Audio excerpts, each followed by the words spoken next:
Hey guys, April Pointer here. I just wanted to talk to you guys today a little bit about duplication. And we're going to talk about momentum and how to find builders, how to find enrollers.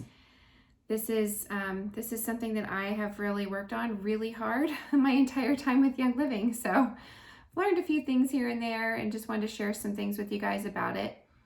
Duplication is literally the holy grail of network marketing. The goal of duplication is not like a few people doing all the work, but it is like a lot of people doing a little bit of the work. And that is what duplicates, and it makes those snowballs of momentum. So duplicating means you need to find builders on your team. And there's a couple things to think about as you're wanting to find builders on your team. I want you to think about, why would someone want to do what you're doing? Like, if somebody's looking at your life, what is it about your life, or what is it about what you're doing with Young Living? Why would they even want to do it? So ask yourself if you've ever seen someone in a position in life that you wanted for your own life, whether it's at work or it's maybe something with their family, their lifestyle, something about their life. Think about that person. Think about someone who you've looked at their life and you're like, man, I want to do what she's doing, or I want what she has, or I want to have relationships like she does, or I want to feed my family organic the way this person does, or maybe I want to be more in control of our health and less doctor visits, or I want to be as organized as this person. How often do we do that? We do that a lot. There's somebody that inspires us to be more, to be better, to want more for our lives, to grow. And we all have somebody in our life like that we can look up to in one aspect or another, and not in like a jealous or envious way, but in a way that this person is inspiring you in a way to desire more for your life, okay?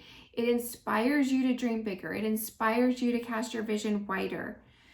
So that's one thing. So secondly, I want you to think about, what is it about that person that drew you to them or attracted you to them? Because I would suggest to you that more than likely there are 3 things that appeal to you, and those 3 things continue to draw you back to this person again and again and again. And whatever it is that inspires you about them, not their personality, but something that they're doing or something that they have, okay? Not necessarily their personality. So number 1 is that it looks fun.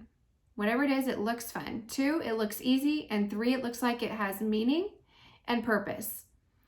So with this business, to attract builders onto your team, you need to ask yourself, what are you doing that number 1 looks fun?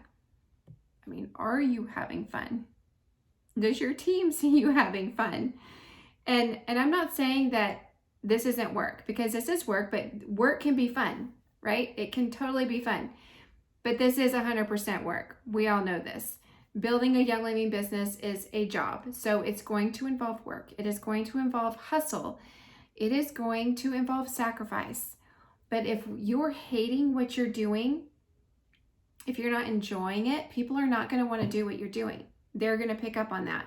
So if you're not portraying that you enjoy what you're doing, that's not going to attract enrollers, or that's not going to duplicate and build. So make it fun. And I'm not saying make it look fun. I'm saying make it fun. Do things that are fun. Like, have fun with what you're doing. Enjoy what you're doing. Show people that it's fulfilling to you. You always have a smile on your face doing this because you love it. This is a huge part of the duplication process and finding builders. And again, yes, there is so much work and sacrifice with this, but every job comes with a sacrifice of some kind. I have seen people quit this business because they're like, oh, it's too hard or it's too much work. Well, you know what? Wake up call. There is sacrifice in every kind of job. Every single job has it. Whether it's being away from your family while you're at work, or it's maybe it's taking a job with too little pay to have the hours you want, or too little pay because it's the only job available. Or maybe it's a really, really long commute to get the pay that you want. So there is some kind of sacrifice somewhere. Long hours, not enough, having to work 3 jobs instead of 1. Like, there's so many layers to having to sacrifice to work. But with this job, yes, there is hustle, and yes, there is lack of sleep sometimes. And when it's the end of the month and you are just running for a rank, or you're helping someone on your team rank up, there is so much sacrifice involved, but it is so worth it. It is so fulfilling. It is so satisfying, especially seeing your people on your team ranking up and achieving their goals. Like that is so fulfilling. So make it fun, okay? All that to say, make it fun. Videos and gatherings and raffles and giveaways and community, just young living family community. That is all so fun, okay? Now the second thing is, what did I say? I said fun, easy, purpose. So the second thing is easy. Is what you're doing easy? Is it duplicable, or is what you're doing so complicated and difficult that people are going to look at that and say, I can't do that. I can't do what she's doing. I would love to, but I can't. So an example of doing things easy that anyone can duplicate would be adding your members to your Facebook group. Everyone is in the same Facebook group as your upline in a team group, okay? Running off and starting your own group from the beginning, it's like suicide, especially on Facebook, because the algorithms are not going to work for you. You're not going to have the constant, you can post all day long, but you're not going to get the views or the engagement because there's not a lot of people. So if your upline has a group and you guys are on great terms, keep your people in that group. I mean, I had diamonds still in my product use group before I closed it. Because why? Why would they go and start their own? Because they have a group that they can add their people to. And the good thing about big groups is all the engagement. A, the algorithms work great, but B, people feed off the energy of all the posts and all the comments. So when somebody posts about uses for lavender and there's 20, 40, 100 comments, that's a good group to be in. But when you're in a group and there's like no comments or one comment, they are going to think, wow, these people are not very excited about this product, so maybe I shouldn't be super excited about it either. If you don't have an upline with a group that you can be in and utilize, you can always form something cross-line with somebody and get a bigger group. But the more people in a Facebook group, the more engagement you're going to have. So that is very duplicable. That is easy, is to add somebody to a group. Sending them a welcome email, sending them a reference guide, the little pocket reference guide. It's like $10 or $12. Plugging people into online classes. Those are easy, duplicable things to do. Welcoming members with a tagged post. Zealously welcoming them. Okay, that is all easy, and that takes like little to no effort, and anyone can do those things. So if you've ever heard the term, don't do what works, do what duplicates, it might really frustrate you unless you really can break that down and understand the it works part and duplicates part. So an example of doing something that works but does not duplicate would be like a big fancy PowerPoint presentation, okay? Yes, it works to inform people of what you're presenting. Yes, it works for people being able to take a ton of notes and pictures on their phone to go home. Are they actually going to look at those pictures later? Probably not. Probably not. And you went to all that work, right? So it works in that it gives you a lot of data to present, but everyone watching, are they going to think, well, I can do that. I can do that and become successful at this? No. That is not going to duplicate. It will work for you to send people home with a load of information, probably overwhelm, but some people like that. But B, it will not, but it won't duplicate, okay? Not everybody can do that. Another example would be like if you're some famous blogger or social media influencer with, 50,000 followers or 100,000 followers or even 10,000 followers, you'll be able to promote your business. And yes, it will work to bring people into Young Living and get new members. Okay, that is great for a select few, okay? That works real well for you to enroll like crazy, but does that duplicate? No, because not many people are social media influencers. Several years ago, 2014 maybe, 2013, I enrolled a lifelong friend that I grew up with, a girl named Lindsay Gramont. You may have heard of her. She was a blogger with a huge, massive following, like huge. But she knew off the bat that her members would not all be bloggers or social media famous, Insta famous. And so she taught them something that duplicates instead. And that was sharing with people via classes or one-on-ones and not via blogs. Yes, she enrolled several dozen bloggers because that was the big thing back then. Now it's just a social media influencer, but she did enroll a lot of those. And yeah, she showed them how she did that, but she also taught her new members and her new members that are bloggers that they need to be teaching people to have one-on-ones and classes because that duplicates. And so my last example of something that works but doesn't duplicate is classes that take 3 hours. And I'm not talking including social time because sometimes people like to gather around food and conversation. But when you're teaching a class that provides way too much information, yes, people walk away with a lot of great info. Some are glossy-eyed and overwhelmed. Again, some people do like that. But a lot of times they just enroll because they trust what you said, but they don't actually know everything you just said because you lost them about 60 to 70 minutes into it. And bottom line, they walk away knowing that the oils work and that is what they heard. And yes, they want to get a kit, but they also walk away feeling, okay, I could never teach a class like that. I don't have all that info. I don't know all that info. I'll just use the oils and never build this business. So yes, it worked to get them enrolled. Did it duplicate? No. So these things work for one person, but they don't duplicate because it runs people off from building.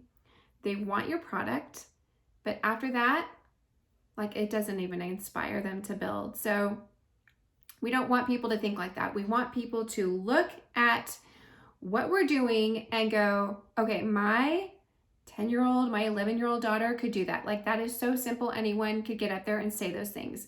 I should give this a shot. She's clearly doing well with this. She's making money and she's not spending tons and tons of time teaching a class or spending that much time with me, you know, like with a one-on-one. So guys, look at the way that you're operating your business and the way that you're sharing and make sure that you're doing it so simple that a 5th grader could do it. And I'm not saying make it look simple. I'm saying make it simple. Make it simple. And my last point, number 3, is does it have purpose? Is it meaningful? This is where your why comes in. This is what attracts new builders. This is what draws them to you. You have it, you make it fun, you make it easy, and you make it have purpose. So purpose meaning, again, this is where your why comes in. What are you adding to people's lives here? What value are you bringing to the table? Okay, what is the purpose that you're doing it? Like, why can you do this? What can you do for someone? And why are you doing it for someone? And what can you do for your community? Like, what are you even doing for humanity at large through this, okay? Through your business. Because when people see purpose, when they see vision, they get on board. And they actually do that very quickly. I don't know how many types of presentations you've been to or charity events. Oh man, charity events are the best. Like you can learn so much about their vision. People jump on board with a charity in 2 hot seconds because they are so good at explaining the why, the purpose, and the vision that people, you know, they wrap their arms around that and they make it their own very quickly. So I would encourage you, I'm not saying your Young Living business is charity, I'm just saying be very, very clear about what your vision is and what you're trying to do for your family or what you're trying to do for your community or a missionary or whatever you're supporting through your means of Young Living, your vision, your purpose, your why. Maybe it's saving for college or taking care of aging parents. I don't know. It could be anything. But people will get excited to help you because they will connect with you. And a lot of people don't have vision. It's really sad. They've never been given the opportunity to even realize that they need a vision And they just want to get through the month. They just want to get through the week. They just want to get to the weekend. How many people are like, yay, it's Friday. Oh, it's Monday. No, like we don't live like that, because we live fulfilled every day. We have fun with what we're doing, and we have purpose attached to what we're doing. So we're not just living for the weekends. We're living for every single day. And when you show people that they can do that with this, it is life-changing in that aspect. Because some people, again, like they don't know that they have vision, but if you show them where they can have vision, inspire them about maybe some kind of contribution they can give, or if they want to save towards something and they'll think, wow, I should explore that. I should give that some thought. So think about those 3 things. Think about what you're doing. 1, fun. 2, easy. 3, having purpose, because those are the things that are going to make someone look at what you're doing and say, I want to do that, because you guys, they don't see all the nitty-gritty detailed things that we love about what we do. All they see are these big overarching visuals that your business is characterized by. And ultimately, we're not responsible for people's ultimate success or failure, but we are responsible to get them off to a really good start and really helping them to begin working with their warm market and helping them, sharing strategy during their first 30 days. That is so key. Again, like I said earlier, welcoming new members zealously for weeks, their first 30 days. Make them feel included and loved and wanted for 30 days. Ashley Diet says it so well. She says, we should be dating our members, meaning we are continually touching their lives. We are having these constant reach out touch points where we can communicate with them, have a relationship with them, and we can date them, so to speak, so that the relationship grows and they become part of the community. What we don't want is the one night stand, which is the one kit wonder, right? You sell them a kit and they never hear from you again. And that just shows you're just after the sale of a kit for that quick $50. You're not out to change anybody's life. So we want to avoid the one night stand and we want to date our members and keep them involved and engaged and loved on and just part of this family and community, okay? So those first 30 days are huge. We absolutely need to keep validating their decision to join.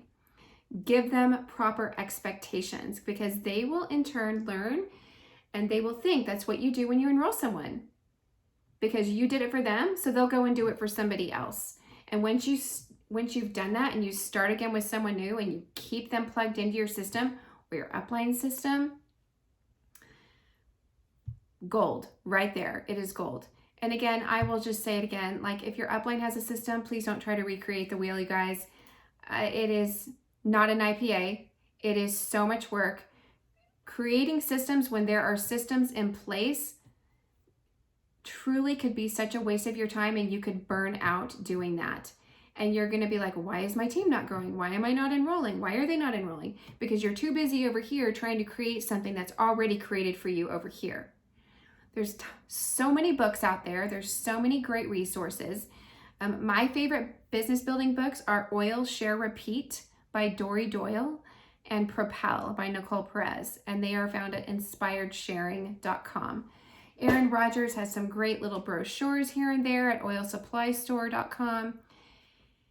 And withatwist.com has some cute stuff as well. Like, you just don't have to recreate the wheel when it's already out there.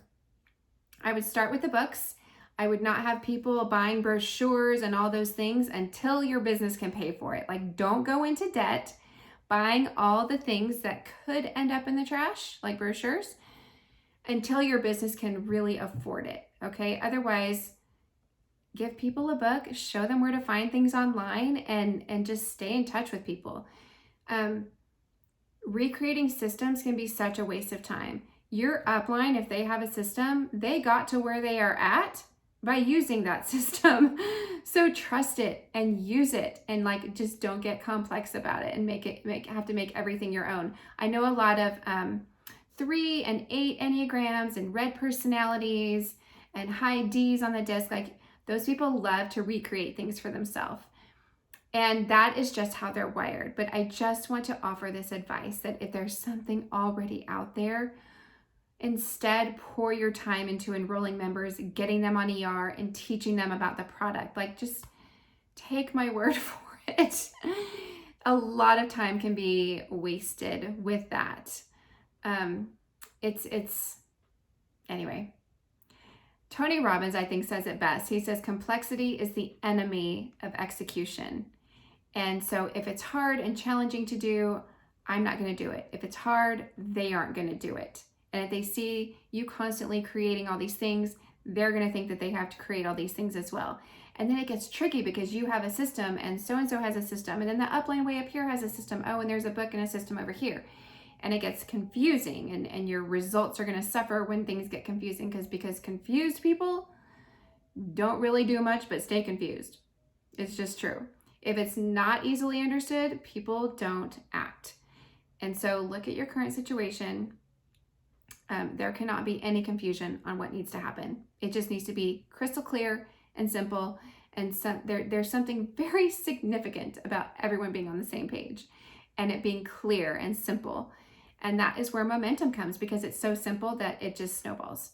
So if you have people coming to you, for example, this is a rabbit trail. If you have people coming to you and don't know what to do about things, or they keep coming to you with questions and they're just not totally sure, or you're getting these constant phone calls or texts from team members with like the simplest, most mundane questions. Guys, if these people are approaching you with these types of questions, then there is a very good chance that what you have in place for your team to get them started and going is not exactly a situation that's creating duplication. It is not easy. And it's time to probably reflect and maybe simplify some things. Now, there's some people out there that are like so super skilled and talented, and you can make really fancy things work for you. Again, fancy can mean trapped. It can sometimes get trapped by that skill. It can work for you, but it won't duplicate for you. And we all want freedom. We all want leverage. We all want sustainability with this. But if you cannot achieve those things you can't achieve those things by doing really fancy things. Everyone wants to put their own flair on their business and provide all these things for their team. If it's something you want to provide for your team and it's ongoing and you do it once and it's not going to take a ton of time, that's something to reflect on if your team is already going and has momentum. I don't know. I just think things just need to stay really simple. We need to keep our strategy around third-party tools and quit trying to recreate all the things, and keep it around simple systems, because some of our distributors are going to need help, but they won't be nearly as dependent on you for every single little thing. And you can kill duplication by getting like really fancy. So the goal is that you duplicate so well that you work yourself out of a job. That is the ultimate goal in network marketing. We start with being 100% of our effort, and then we end it with only about 1% of our effort because the team carries it. And that's the beauty of residual income. So lastly, I'm going to close this by saying creating a culture of speed is what builds momentum. You have duplication and you have momentum. They're two separate things. And a culture of speed, I'm not talking about comparison and racing and competing with others to hit to the top. That's not a culture of speed. I'm talking about momentum. And when your members think of the team as an organization that moves quickly, momentum is created from that. So get your team to move quickly, to bring more people in, to constantly be saying, okay, 1 to 2 to 5 people a month is really good momentum to have for them to be enrolling. And some different ways to create a culture of speed is you can offer incentives for when people hit certain goals. You can hold contests for people to reach goals first so that they're racing. You can recognition does huge things because people love to be recognized.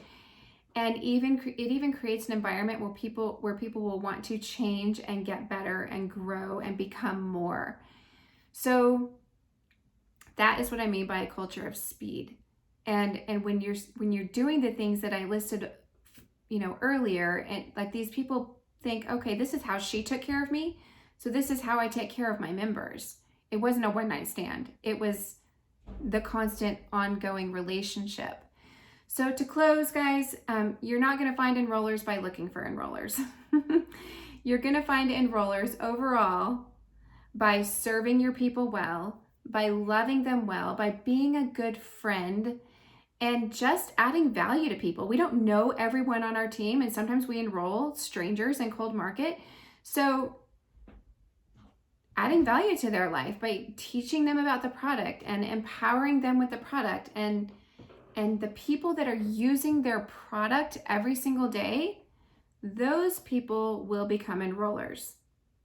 Because you can't possibly use Young Living every day and not get excited about it and talk to someone about it.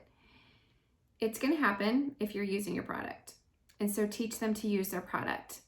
And I would say that your greatest job with your members is to teach them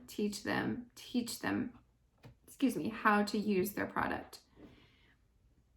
Get them using it every day, because something is going to happen to their body. Something is going to happen to their emotions, to their physical health, to someone in their family. Like, something is going to happen that they just can't shut up about. And that is when they will start to share. So that is how you find enrollers. That is how to duplicate, all in 26 minutes. So can't wait to hear how this